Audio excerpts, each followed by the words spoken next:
নমস্কার বন্ধুরা, education culture YouTube চ্যানেলে তোমাদের প্রত্যেককে স্বাগতম। তো তোমরা যারা বর্তমানে ডিপ্লোমার ইভেন্ট সেমিস্টার স্টুডেন্টরা রয়েছো, অর্থাৎ ডিপ্লোমার সেকেন্ড, ফোর্থ এবং সিক্স সেমিস্টারের স্টুডেন্টরা, তো তোমাদের মনে এখন সবথেকে বড় প্রশ্নটা হচ্ছে যে তোমাদের এই যে ডিপ্লোমার সেকেন্ড, ফোর্থ এবং সিক্স সেমিস্টার এক্সামটা কবে হবে।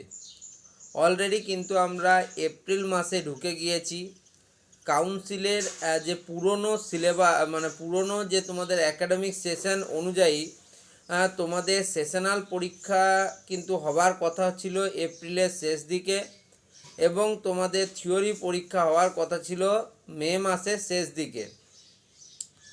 বাট দেখো, সেখানে একটা পরিবর্তন আসার সম্ভাবনা অনেকেই মনে করছেন। এটা যদিও এটা পুরোপুরি কনফার্ম নিউজ নয় যে তোমাদের পরীক্ষা যেটা থিওরি এক্সাম বা সেশনাল এক্সাম, সেটা হওয়ার সবথেকে বেশি সম্ভাবনা যেটা রয়েছে সেটা হচ্ছে তোমাদের যে সামনেই আমাদের লোকসভা ইলেকশন 2024, সেই লোকসভা ইলেকশনের ভোট পর্ব শেষ হতে হতে এবং রেজাল্ট বেরোতে বেরোতে তোমাদের সময় লাগছে চৌঠা তোমাদের জুন অবধি কিন্তু সময় লাগবে, 4 জুন অবধি। তো সেই হিসেবে অনেকেই এটা মনে করছেন যে ডিপ্লোমার যে সেমিস্টার পরীক্ষা সেটা কিন্তু তোমাদের এই জুন মাসের 4 তারিখের পরেই হওয়ার অনেক বেশি সম্ভাবনা রয়েছে। তার আরও বিশেষ কয়েকগুলো কারণ আছে। কারণ দেখো, রিসেন্ট তোমরা জানো স্টেট কাউন্সিল থেকে একটা নোটিফিকেশান পাঠানো হয়েছিল, যেখানে তোমাদের রিভিউয়ের ব্যাপারে কথা বলার সাথে সাথে সেখানে বলা হয়েছিল যে লোকসভা ইলেকশনে যাতে তোমাদের ক্লাসের কোনো ক্ষতি না হয়, সেক্ষেত্রে কিন্তু যে সমস্ত কলেজে বিভিন্ন ভোটের সেন্টার পড়বে সেখানে কিন্তু তোমাদের অনলাইন ক্লাসেসের ব্যবস্থা করার কথাও বলা রয়েছে। তো সেই হিসেবে তোমরা বুঝতেই পারছো যে এই ভোট পর্ব চলাকালীন খুব বেশি কিন্তু সেমিস্টার পরীক্ষা হওয়ার চান্স কিন্তু খুব বেশি নেই। আরেকটা বিশেষ কারণ যদি এক্ষেত্রে বলতেই হয়, তো তোমাদের কিন্তু এই সেমিস্টারে তোমরা আশা করছি একটু বেশি সময় পাবে অন্যান্য সেমিস্টারের তুলনায়। এরপর যেটা মেন কথা, যে তোমরা যদি এই সেমিস্টারে অনেক বেশি সময় পাও, পরের সেমিস্টারটা কিন্তু ততই তোমরা কম সময় পাবে, এটাও তোমরা জেনে রাখো। এটাই কিন্তু প্রিভিয়াসলি হয়ে আসছে। যেহেতু একটা অ্যাকাডেমিক সেশনকে আগে থেকে রেডি করা হয়, যে তোমাদের ধরো তুমি 2022 সালে ঢুকেছো, তোমাদের আগস্টের মধ্যে ধরো তোমাদের শেষ করতে হবে সেশন। তো সেক্ষেত্রে কিন্তু সেই রকম পদক্ষেপ নেওয়া হয়। এবার সবথেকে বড় যে প্রবলেমটা ফেস করছে স্টুডেন্টরা বলছে, সেটা হচ্ছে জিলেট এক্সামকে নিয়ে। কারণ তোমরা জানো 29 তারিখ এখনও পসিবল যে ডেট, সেটা হচ্ছে জুনের 29 তারিখে তোমাদের কিন্তু জিলেট হতে পারে।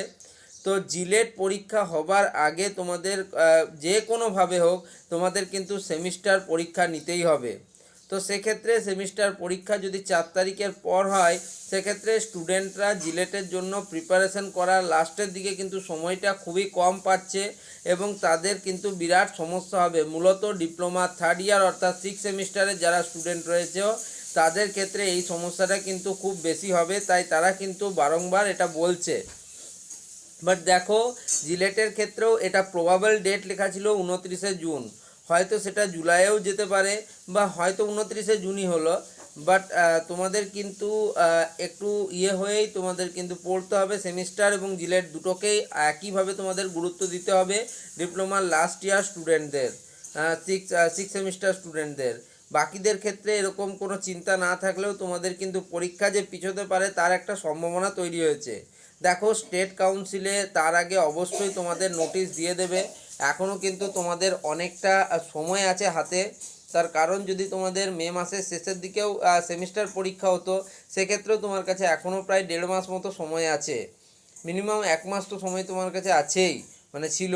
তো সেই হিসেবে তোমাদের কিন্তু এখনও প্রিপারেশন করার যথেষ্ট সময় আছে।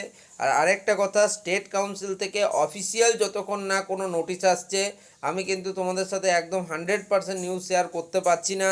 নোটিশ আসা মাত্রই সবার প্রথমেই কিন্তু আমি এই চ্যানেল থেকে তোমাদের সে বিষয়ে নোটিশ পাবলিশ করব।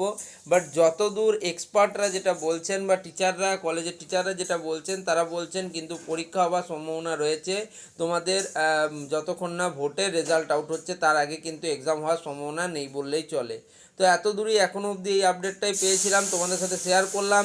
যদি ভিডিওটা হেল্পফুল মনে হয় ভিডিওটিকে একটা লাইক করে দাও, চ্যানেলটিকে সাবস্ক্রাইব অবশ্যই করো এবং তোমরা কিন্তু বন্ধুদের মাঝে ভিডিওটিকে শেয়ারও করো। ধন্যবাদ।